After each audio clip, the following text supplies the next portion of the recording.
Jagaradev, Jai Masters. As you come more and more to understand yoga and the teachings of yoga, you understand they're about energy.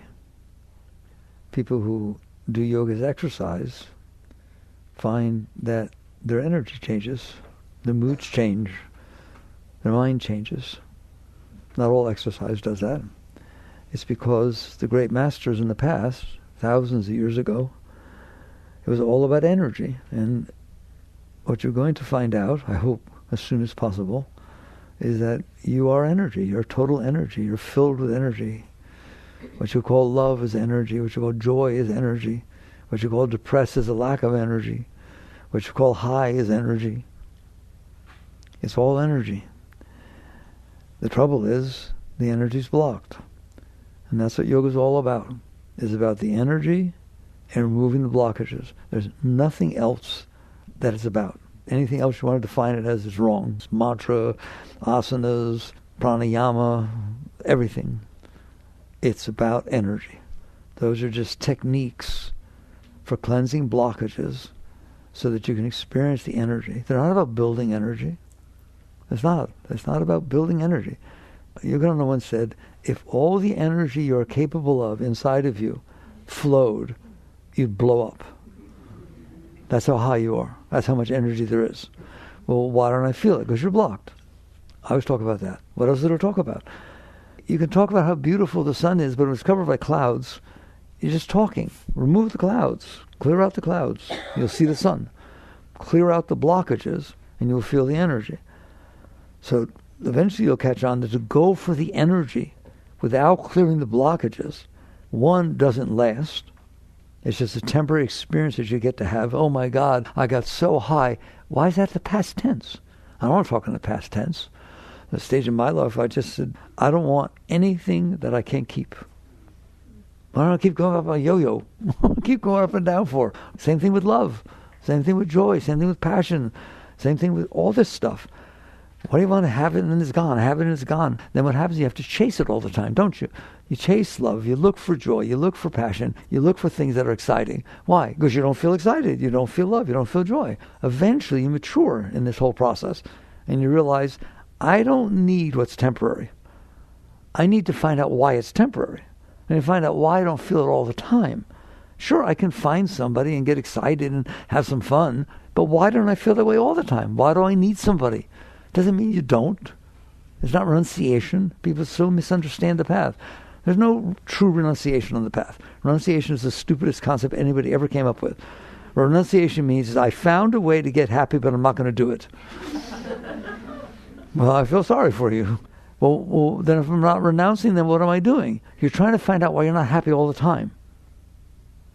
That's what you're trying to find out. Not what will make me happy, because I'm not happy, and then I'll do it or not do it. That's why you've heard the teachings. It's not about doing and not doing. It's a very, very deep. That's deep Zen. You've heard that, right?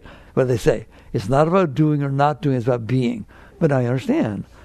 It's not about doing what will make you happy. It's not about not doing what will make you happy. It's about finding out why you're not happy. And if you sit there and say, I don't feel love because I haven't found the right person, I'll tell you the example I always use. You have a stomach ache because you've been eating poorly, but you keep a lot of Pepto-Bismol around. So somebody comes in and you're running around hurting and so on, and they say, what's wrong? I can't find the Pepto-Bismol. No, that is not what's wrong. What is wrong is you're not eating properly and you have a stomach ache and you're trying to compensate for the stomach ache by taking Pepto-Bismol. Well, if you say, I don't feel love, I need to find somebody, you just said I need to find the Pepto-Bismol. You didn't say, what's wrong with me, that I can feel love sometimes with some people, but I don't feel love all the time. And if the person I felt love with 10 seconds ago looked at me, at least I think they looked at me the wrong way, or they looked at somebody else the wrong way, I don't feel so much love in a billionth of a second. That's where you work. You work on what's wrong with me, that I keep giving up love, that I don't have love, not work on trying to find somebody that doesn't look at somebody the wrong way, or always looks at you the right way. Does anybody see the difference? That's why this thing about finding passion, finding jobs, finding love, finding things, I need to find the right job. No, you need to enjoy every single job you ever do, every single second. How would you like that? That's a little more fun, isn't it? It's my turn to do the dishes. Oh boy, I can't wait. The garbage too. I can take the garbage out, right? Oh, goody good. I get to pick up the kids at soccer and wait for 3 hours while they're busy. Oh boy, how would you like to live like that? You can. It's just energy. It's just energy. It's there all the time. You're the one who said that because you looked the wrong way, it's not going to be there. What did Einstein say? Energy is neither created nor destroyed. There, how's that? Energy is neither created nor destroyed. It's the foundation of the universe. It's the quantum field. Everything's made of energy. Einstein said E equals mc squared. Energy equals mass. Mass and energy are the same thing, just temporary state. Energy is always there. How much? The most you've ever felt, the most love you've ever felt at any moment in your life, the most passion you ever felt, the most inspiration you ever felt, is there every single moment of your life, multiplied times at least 1,000, if not 1,000,000. It's who you are. Just as it's true that every atom is made up of energy, what part of it? All of it. Electrons, neutrons, protons, they're just different stages of energy, different expressions of the quantum field. Physics teaches you that. It's the same thing inside of you. Every single thing is energy. There's no lack of energy. Never. Never. But you can block it. You know, Master used to say, you're not, he was a toughie. He'd say, you're tired? How can energy get tired? Well, let's say you're really tired. You're just really, I'm so tired. I need to go to bed. I'm so tired. And all of a sudden, somebody you haven't seen for 20 years that you've loved with all your heart came to the door and knocked. Are you tired? Answer me. Oh, why don't you learn from your experiences? I don't need to teach you anything. You're made of energy, but it's blocked. It can get unblocked and it can get blocked. When it's unblocked, you feel energy. When it's blocked, you don't. Fair enough. There's light. Look, there's light outside. All day there's light outside. I'm going to put the blinds down. Where'd the light go? Right? And I can start putting artificial lights all over the place so I have my light back, or I can pick the blinds up. It's the same thing inside of you. You are filled with energy. You are filled with love. You are filled with passion. You're filled with inspiration. You're filled with creativity. Woo! Kind of nice, isn't it? Okay? But you think that you have to get things or do things outside so you can feel the energy. All right, first, why do you think that? You're not stupid. Because you've had experiences that showed you that. You've had experiences where I don't feel love, and all of a sudden this person shows up. I bump into them in the supermarket, and they say something, or look at me a certain way, like my mother who used to, and I love my mother very much, and she died, and just, oh my God, reminding me of my mother. And what happened? You opened. Yes or no? Okay? So you had those experiences, which said certain people, certain jobs, certain situations, right? Certain music, certain weather, and I feel love. I feel open. Others, I feel closed. Therefore, I have learned from my past experiences that love is not something I have all the time. It requires a stimulus. It requires something outside, a person, place, thing, poem, something. It requires something outside, and then I feel love. So I want that something to happen more often, and that's the human predicament. It's a total misunderstanding of what's going on. The reason you don't feel love all the time is you're blocked. It is true that some situations outside at certain times can help you open. They do. They help your heart open. They help your mind open. Things can help you open. So instead of asking the real question that yogis asked, and that you should be asking, why am I not open all the time? You're asking, how do I get that which will make me open? Aren't you asking that? How do I find my soulmate? How do I find the job that fits me perfectly so I feel enthused to go to work and encouraged and so on? In other words, the answer is outside and I need to find it.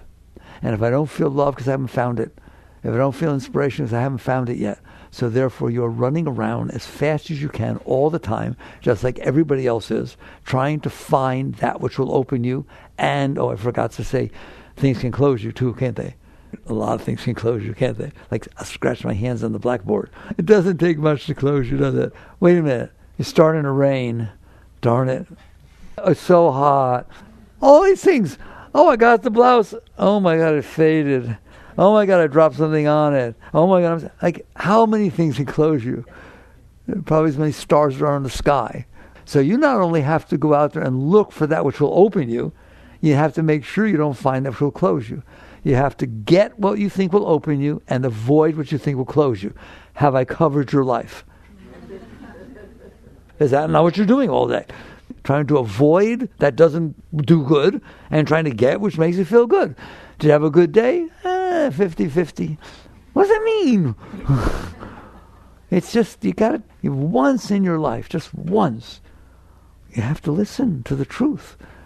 The truth is, there's nothing wrong with you. You don't need anything. You don't need anything. You don't need anyone. Doesn't mean you don't have relationships, but you don't need them. You do not need things. You're whole and complete within yourself. You're filled with Shakti. You're filled with spirit. You're filled with energy all the time, regardless of what happens. No matter what, you're filled with it. That's who you're made. That's what you are. Now go out and share it.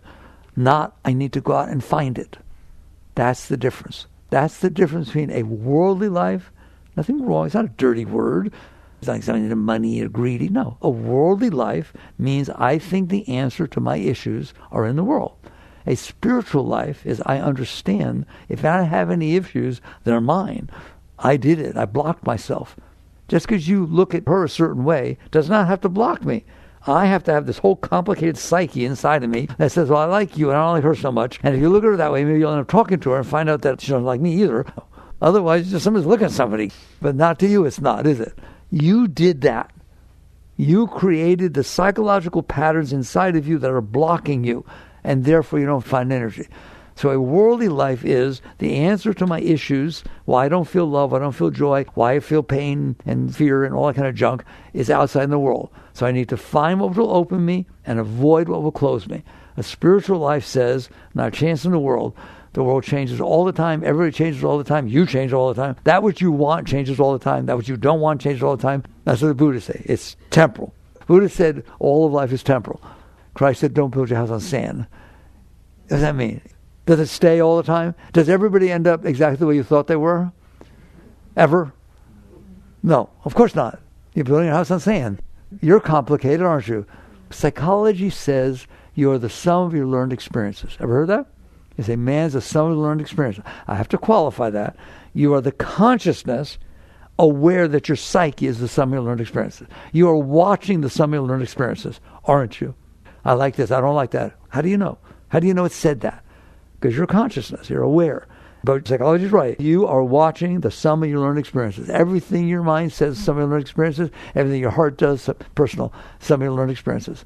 And you're very complicated because you have a lot of experiences. Experience every day.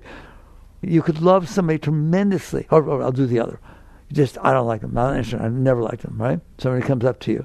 No, you just told 5 people, I don't like that guy. High school. All right? And somebody walks up to you and says, have you met Paul? My God, he adores you. You should hear how he talks to me. It's like you walk on water. I can't believe, he says, ever since kindergarten, he's just so embarrassed that he can't talk to you, right? How do you feel about him now? Changed a little bit, didn't it? The sum of your learned experiences.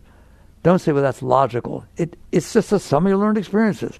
That's what your psyche is. It is a computer that is the sum of your learned experiences. Your mind is that, and your personal heart is that. There's a deeper heart and there's a deeper mind. But your personal mind and your personal heart, which is the one you hang out with, is the sum of learned experiences. Well, if you're the sum of your learned experiences, and that's pretty complicated, so is everybody else. So what do you mean, I thought I knew you? I never thought you would do something like that. I thought I knew you. There's no way you knew them. They had 700 billion, zillion, trillion experiences that you never had, and they are the sum of their learned experiences, and you're the sum of your learned experiences, and since those are the only experiences you've had, you think everybody's like you. Newsflash! Anybody been disappointed yet? Nobody's like you. Nobody. Nobody had the same experiences as you. Now we're talking about the intellectual mind, the higher mind. This one's good to hang out with, right? At any moment you have an experience, how many are you missing? 10? 100? 700 billion, zillion? How many experiences are happening that you're not experiencing at the moment you're experiencing this experience? Well, everybody else is having a different experience from you. You're missing every single thing. You have this tiny little experience of the moment, then the next moment another experience. In the meantime, you're missing everything else, and you think you know something. Don't you? You don't know anything. Nobody knows anything. Because, 0 times 0 times 0 plus 0 is 0. Okay? That's where a wise being comes. So what's happening is, you're sitting there, you're not okay, and we'll talk about why it got that way, your psyche's that way, but you're out there trying to reach outside for things to be the way you want them to be, and then not be the way you don't want them to be. And building a house on sand, that's ridiculous. There's not even, you built your house on air, not even sand. Have you noticed? That's why I have anxiety. Why are people anxious? Ready? Because I'm afraid that something might happen that bothers me. Well, let me tell you a secret. Since everything bothers you, the only thing that doesn't bother you is what matches you exactly. And nothing does. So, like I said, worldly life is you believe the answers to my problems are outside. I have to get things the way I need them to be and make them avoid what I don't want them to be. A spiritual life says, been there, done that. I don't work too good, right? I'm inside. I live in here. If my heart can open, it's my heart. Do you stand at the front door of your house and wait for someone to open it? I can't get in. Why? You got a key? No, it's unlocked. Why aren't you going in? No, I can't open it myself. That's what you're saying about your heart. Do you know how to open your heart? No, you have to have somebody else do it for you. And they don't do so good either, do they? So spiritual life is when you wake up and you realize, I'm in here. Who else is in there with you? Your mother? Your father? Husband? Wife? Nobody. You're the only one who lives in there, and you're the only one that's ever been in there, and no one else will ever be in there. Then it's your heart. It's your mind. If you're having a problem with your heart, you did it. You have a problem with your mind, you did it. No, when I was young, they took the blankie away too soon. How old are you now? 63. You're doing it. The blankie's not going away every day. None of it. The ex-husband's not still there. Your sister, the problem you had with your sister, and you don't talk to each other. It's not happening. You were 10 years old. This is crazy. But we don't live like that. We don't pay attention to that. So we go out there, and like I said, you're not stupid. You found that certain things will make you feel good. You found other things will make you feel bad. Say, I'm not stupid. I'm going to go run after what makes you feel good and run, manipulate, and control. Do you manipulate and control people? Do you manipulate and control people? Do you dress certain ways, talk certain ways, walk certain ways, read certain books, do certain things? When somebody's coming to visit your house, do you straighten up a little certain way? Do it. Come on. It's wonderful. All right? Don't be embarrassed. What are you doing? You're trying to manipulate. You're trying to get them to like you. And trying to make sure they don't not like you. Has anybody ever got bothered because they thought that maybe somebody thought they didn't like them? Probably bothered you right there. All right? That's building your house on sand. It just comes and goes. So spirituality, let's go to it, says there's another way to live. And it's not renunciation in any way, shape, or form. Renunciation means I believe the answer is outside, but I'm not going to do it because God told me not to. How much are you going to love that God? How do you love someone like that? You think this is maybe the happiest person in the world, but I'm not going to do it because God don't want me to. Whoa. Don't you dare talk about God. I love God. Don't you dare talk about God that way. You're the stupid one that's doing that. So therefore, I'm back to where I started. Oh, you mean I should do what I want? It's not about doing or not doing. It's about coming inside and noticing what I want is inside of me. I want to feel love. I want to feel joy. I want to feel excitement and enthusiasm. Why do I need something outside of me to feel a certain thing inside of me? Why? Now we're down to the essence, right? The only reason you don't feel love, joy, inspiration, creativity, and everything just totally blissed out all the time is because you're blocked. Not because it's not there. Whoa. You better get to realize that. And that's what every master taught you. That's what Christ taught you. That's what Buddha taught you. That's what every single high being ever taught you. Christ didn't say, I'm the greatest thing. You'll never be like me. He did not say that. He said, as I sit at the throne of my Father, it's a state of consciousness. As I sit at the throne of my Father, so you shall sit by my throne. And these things that I do, you should do these and even greater things. That doesn't sound like there's something wrong with you. Sounds like you're a pretty high dude. Then do this. Why don't I feel it? And that's a different question than how do I get people to help me feel what I already have inside. All right? The question becomes, why don't I feel it if it's inside of me? Very good. And what you're going to find out is because you blocked it. You blocked it. No, mommy, no. If there were situations, now I'm going to get into what a blockage is. If there were situations outside, yesterday or 50 years ago, it doesn't matter, that were not comfortable to you when they came inside. I got to go slower. Is there an outside? I don't want to get philosophical on you. All right. There's atoms out there. I mean, I know they're not. It's just quantum energy. But okay. There's atoms out there. They have a certain form and shape, and you have experiences. Those experiences are outside.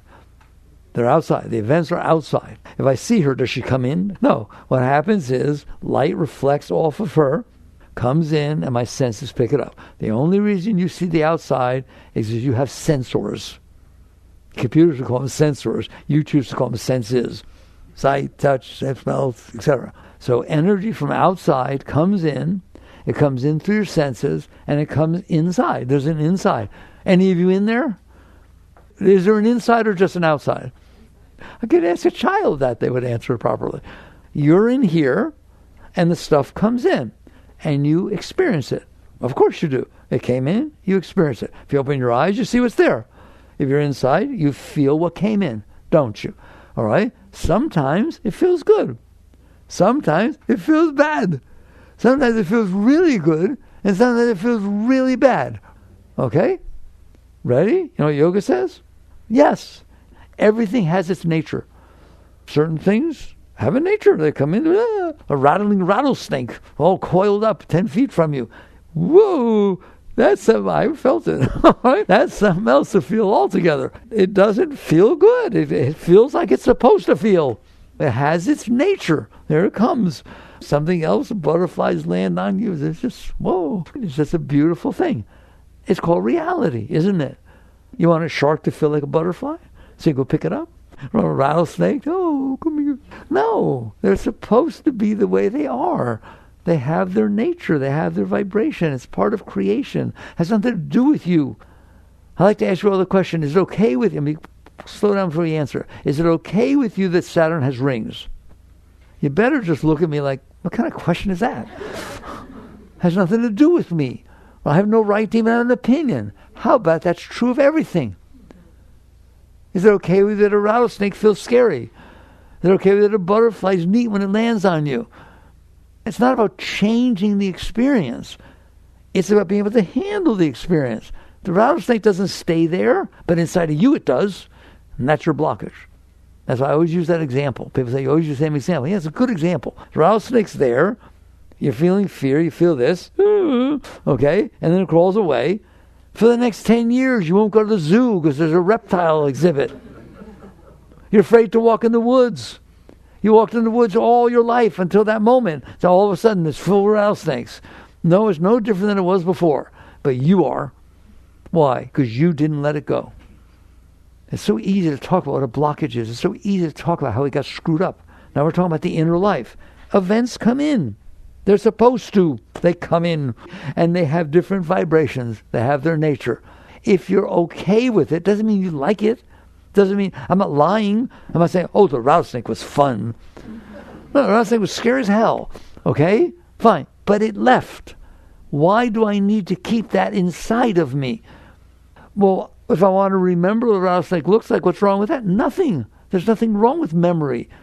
Memory is a natural function of your mind, just like memory is a natural function of a computer. But your computer does not come back and haunt you for the rest of your life because of a memory you put in there, does it? Well, same thing. Yes, you have a memory, and it will remember things if you choose to bring them back up. But the rattlesnake was not just a memory.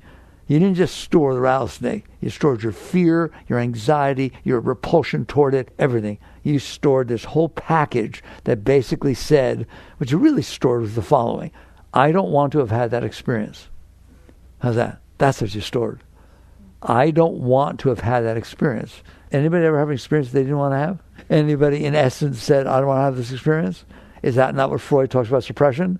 Is that what you do when you don't want to have an experience? What can you do with it? You had the darn experience.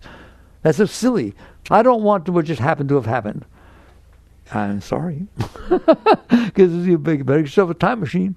Because nobody has ever made something not happen that happened. Ever.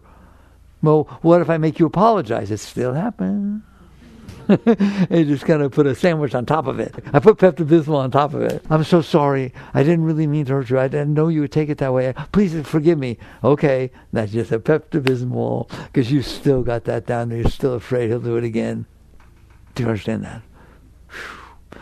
So what happens is experiences come in because they're natural. They're there. They happen. And they're what's in front of you. I told you, you're missing all the other ones, 100 billion zillion experiences. At least have the one you're having. No. I didn't want to have that experience. What do you do, honestly, inside? What do you do? I'm talking to you in there. What do you do when something comes in that you don't want to experience it?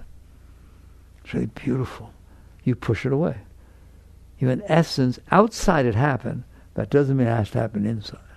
I got some power in here, don't I? I got willpower. Can you push things away inside? Have you ever pushed things away inside? Ha ha ha. You're in there manipulating everything, aren't you? So what it's basically saying is, I'm the consciousness back in here. I'm the experiencer. This experience is coming in. I don't have to let it. I can't stop it from having happen. It's going to come in. I have to let it all the way in. Can you understand what I mean by that? Have you ever turned the corner and seen a sunset that blew your mind? Just like, oh my God, all the colors, magenta. And you tell somebody, it was so beautiful. I felt like I was in the presence of God. It was a spiritual experience. You're right. It was. Why? Because you let it all the way in. Wait, how about this one? I want to see. Have you ever said, it touched me to the core of my being? Whoa. That's what we're just talking about, isn't it? What's the core of your being? Your being.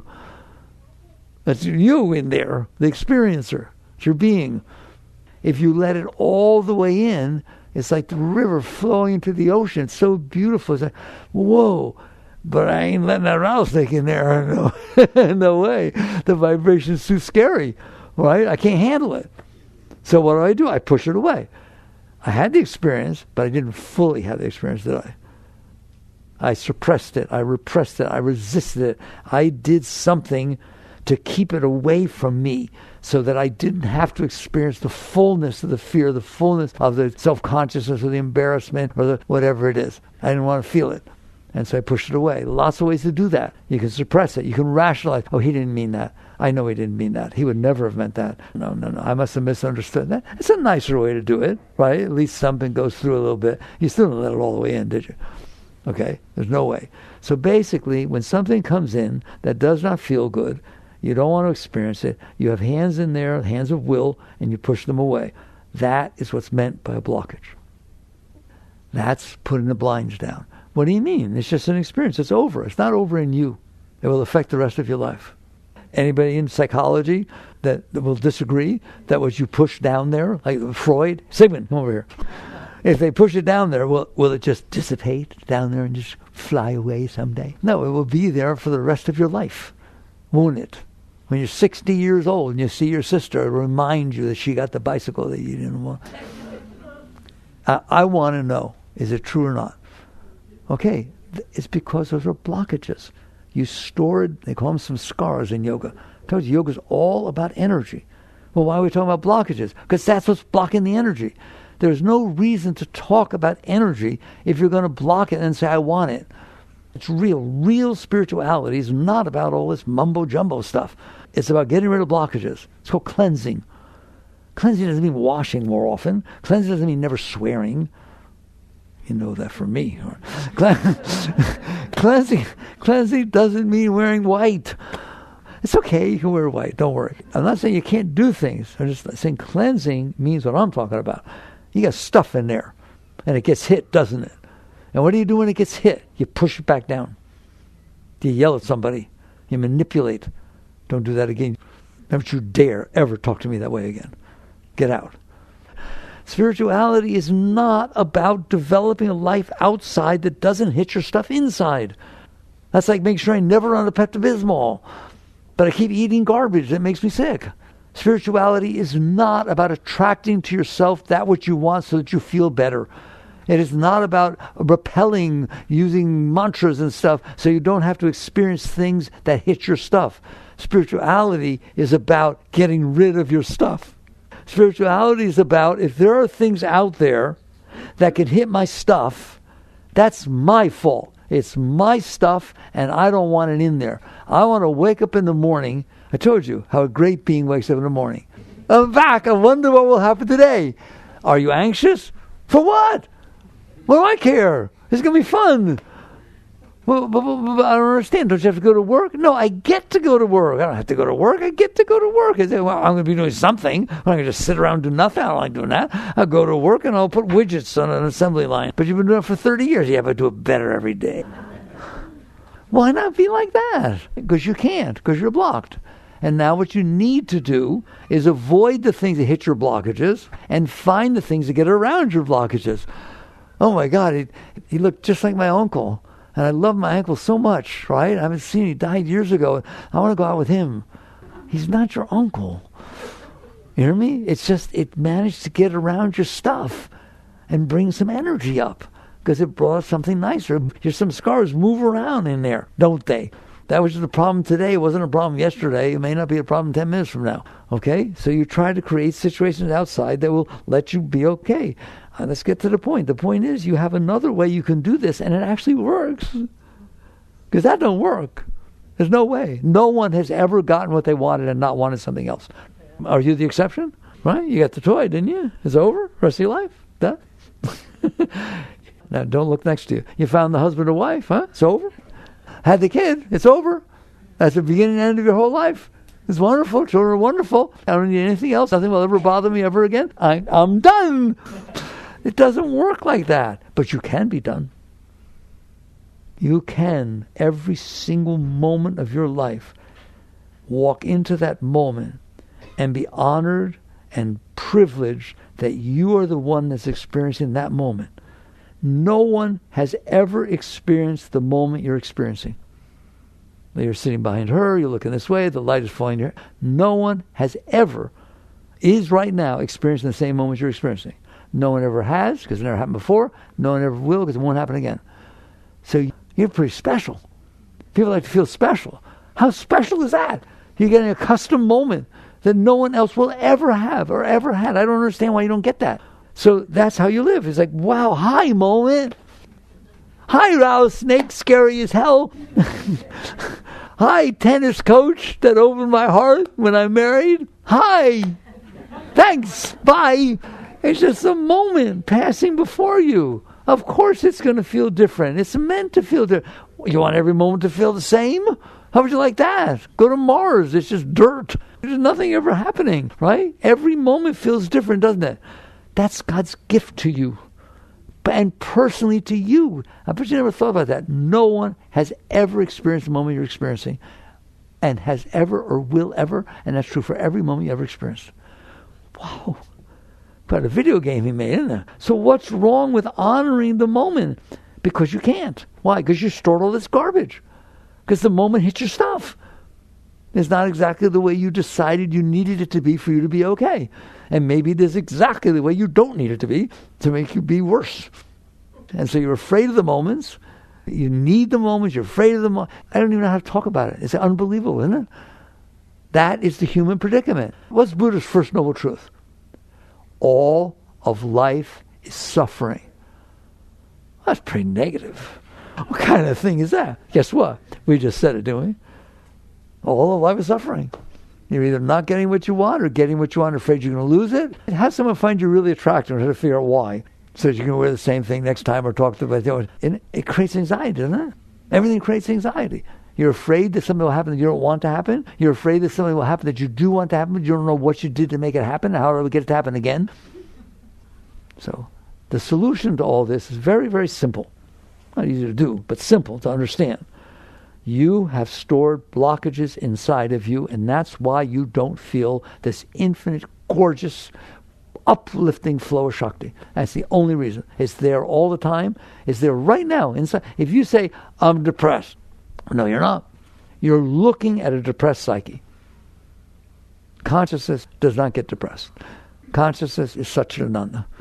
Yoga, eternal conscious ecstasy. That's what that word for your soul, for consciousness, for Atman. Satchidananda, eternal conscious ecstasy. That's all it is. But you're being distracted by the blockages and the garbage you have inside. So you built a psyche that's not so much fun to live in, is it? Okay? So eventually you finally get to the point of understanding the purpose of yoga and of all spirituality. Cleanse the blockages. How? You don't start with the big ones. Don't ever start with the big ones. Don't let anybody tell you to start with the big ones because you can't handle the big ones. That's perfectly fine. Okay? Don't go out there and play tennis with the Williams sisters. Play with one of the ball throwers or a coach. That make sense? All right? You wouldn't even think about doing it, would you? But here you try to do your junk. Oh, I'm too full of stuff. I can't handle it. I can't do this. I can't handle this. Well, of course you can't handle the big ones. The traumas, the terrible situations that get left. You can't. Right now you can't. But that's like saying I can't play tennis. You can play tennis, but you have to practice. You have to practice being able to handle reality. How's that for a spiritual statement? Don't you? Does anybody need practice? Anyone find they need practice handling reality? The driver in front of you then uses blinker. You tell everybody about it for the next week. It rains when you have to get out and carry some paper somewhere. You drop some ketchup on your pants. You good at handling reality? Somebody beeps at you in the car. How you doing? You want the person to pull up next to you so you can see them in the eye when they beeped at you? We're all the same, right? Wake up. That's what its ego is. It's a problem to have one of these things, isn't it? Okay? You need to learn to handle reality. Just like you need to do your scales to play the piano, you need to practice to play tennis, right or wrong. Okay, then why don't you understand you need to practice handling reality? Why is that such a novel concept? You practice. Well, where's the practice court? Life. The practice court is every minute of every day of your life. Things are coming in, are they not? Things are coming in. They don't always do well when they come in, do they? There are ones that there's nothing wrong with them. You just decided to not like them. There's a line in the new book, in Living Untethered. The moment in front of you is not bothering you. You're bothering yourself about the moment in front of you. The driver in front of you can't be bothering you. They're in front of you. You're just bothering yourself about it. The rain can't bother you. You're bothering yourself about it. Do you bother yourself about things? Okay? Well, okay, that's what I call the low-hanging fruit. You start there. You start by saying, if I'm bothering myself, I wonder why I'm bothered. Can I start practicing not bothering myself so much? About what? About the things that don't need to bother you. The fact that somebody didn't say hello. The fact that it's drizzling out and it might rain later. I just asked you, is it okay with it Saturn has rings? You took it the right way, just stood there like, I answer that, right? Is it okay with you that it might rain later? It should be the same as Saturn's rings. It has nothing to do with you. Later will be later. You'll deal with it when it happens later if it does rain. But to do that with your mind, that's crazy. You ruined your life by doing that. Learn not to do that. How? Here I am. I'm driving my car. I'm in a rush. That's me. Guess what? If there is traffic, you're not going to be in a rush. Are you?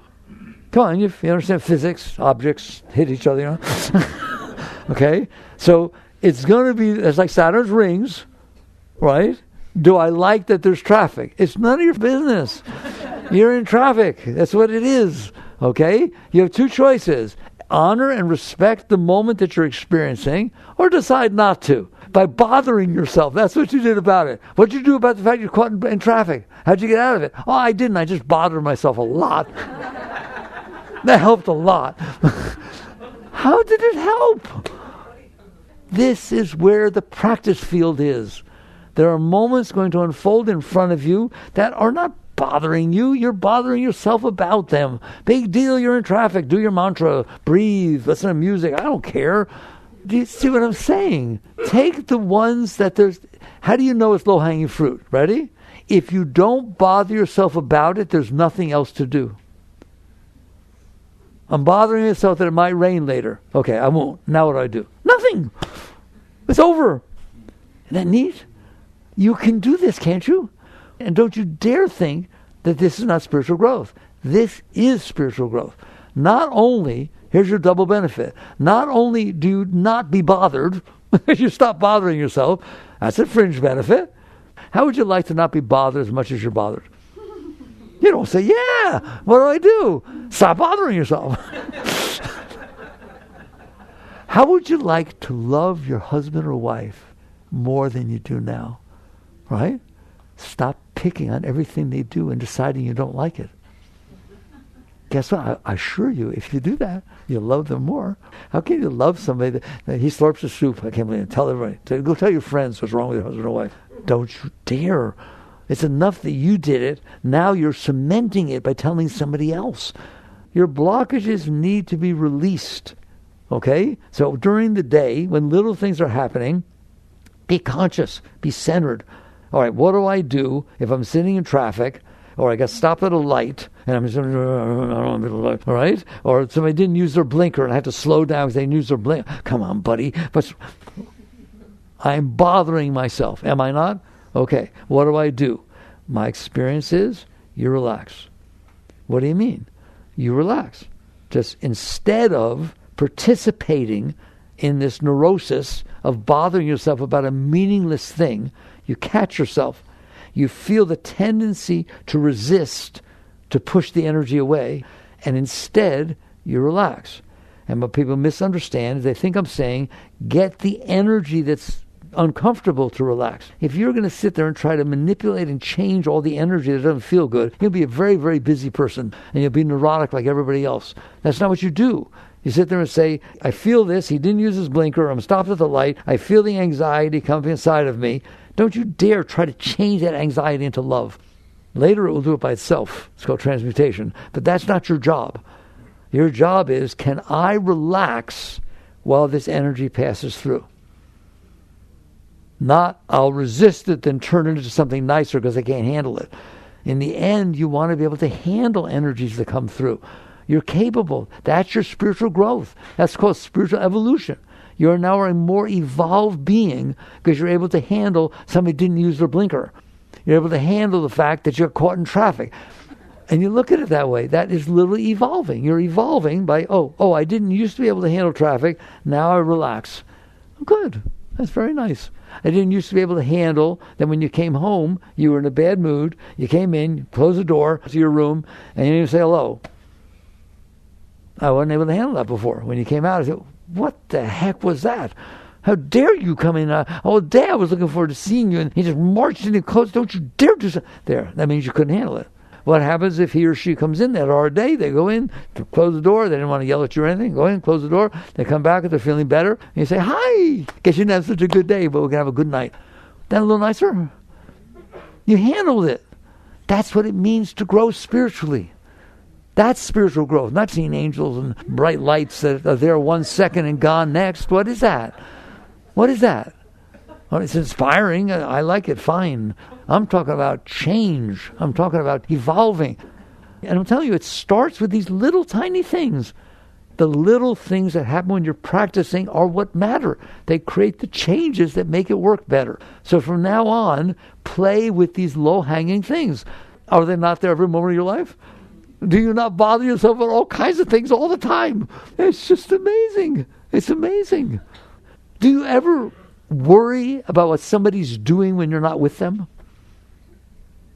Like your kids left at home? It's not going to change the situation. How did that change the situation?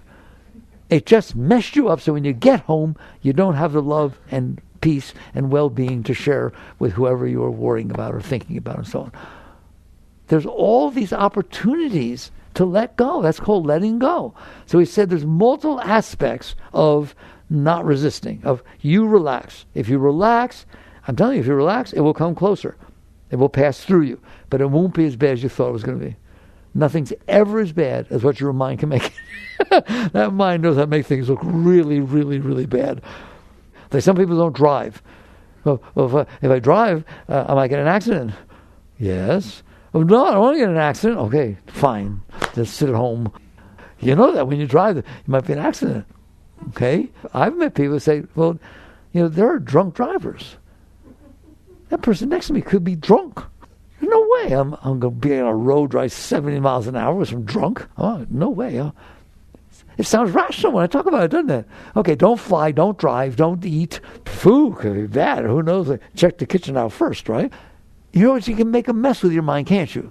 All right? Or you can say, if I'm bothering me, if that's what's happening, I'm bothering me. I'm going to learn how to stop bothering me. That's my lowest level. Now, if something else is bothering me, I may have to deal with it.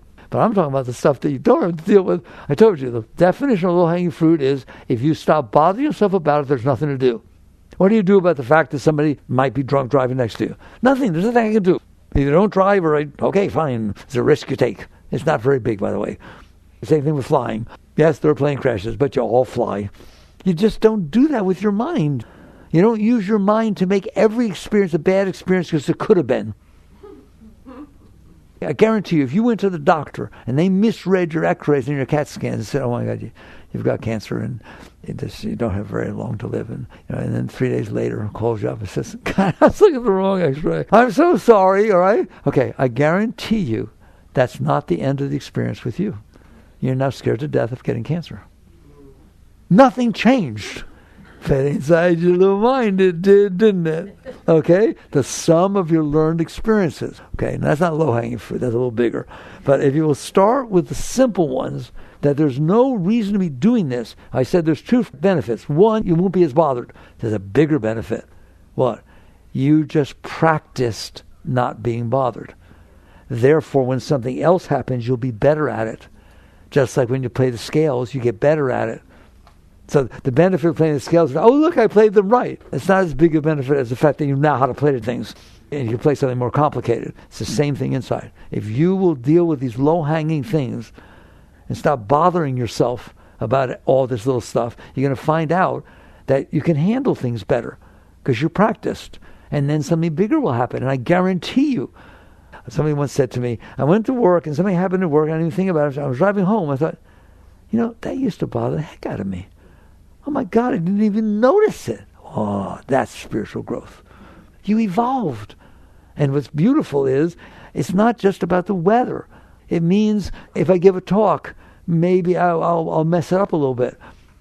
People in the Olympics, they get on that horse, right? And they go there and do their stuff after 4 years of studying, and they slip a little bit, don't they? Well, what if they were afraid? Then they wouldn't be in the Olympics, they wouldn't do anything. You can be like that. You can sit there and say, fine, I'll give a talk, and if I mess up, I'll have fun having messed up. And the next time we give a talk, I'll do better. Not, I won't give them any more. Work with yourself to raise yourself. This is spiritual growth. And you just little by little. And if there's ones that I talked about you can't do, then don't do them. Do the simpler ones. But you'll find out you get stronger. You get more open, more capable of handling reality. Imagine if you could really handle reality. Then you can handle reality. There's nothing to be afraid of. What's going to happen? I don't know. Is that okay with you? Of course. What choice do I have? What's going to happen happens. What isn't. Well, what if you don't get what you want? What if your ship doesn't come in? I don't have a ship. It's right in front of me all the time. I don't have any concepts or views or hopes or dreams or any of that stuff that the mind makes up because I'm not okay. What are your hopes? I hope someday it'll be the way I want. What are your dreams? I dream that someday the world will be exactly the way I want it to be. What if you're filled with love and joy? You don't have hopes and dreams. You have so much love and joy that every moment you're interacting with, you're bringing light and love into the world. I'd like to be like that. Not I want to change things. You will. So anyways, we started this talk by talking about the fact that yoga is about energy. That's how you get energy. Let go of your blockages. You don't have to do anything else. You can. They're good techniques. It's good stuff. Pranayama is good. Yoga is good. Asana is good. Meditation is good. All of it's really, really good. But they're all about removing your blockages. They're all about getting energy. I'm telling you, if you remove those blockages, which you get to do every minute of every day, you will feel more energy, and then more energy, and then more energy, and then more energy.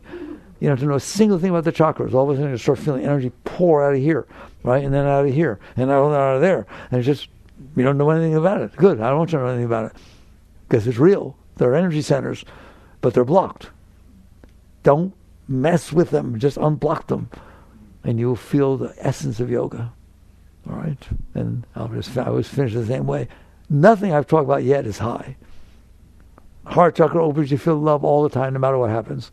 Inspiration, the ability to have wisdom pouring out of your being without ever thinking or anything, Fifth chakra, witness consciousness, you're centered completely, right? Energy coming out to the hashra, right? The great ones went way past all of that.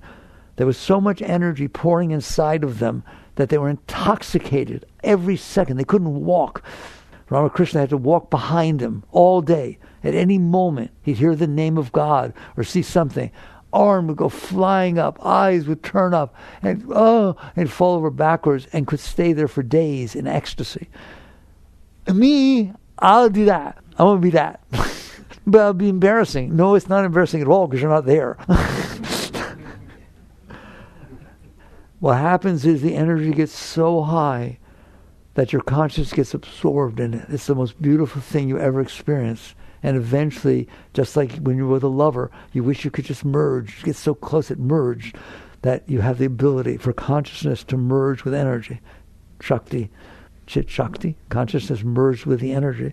And that's union. That's what enlightenment means. You become one with the whole universe. Yoga, pretty special thing in it. Thank you for listening, and thank you for working on yourselves. If you work on yourself, you change the world. Jagradav.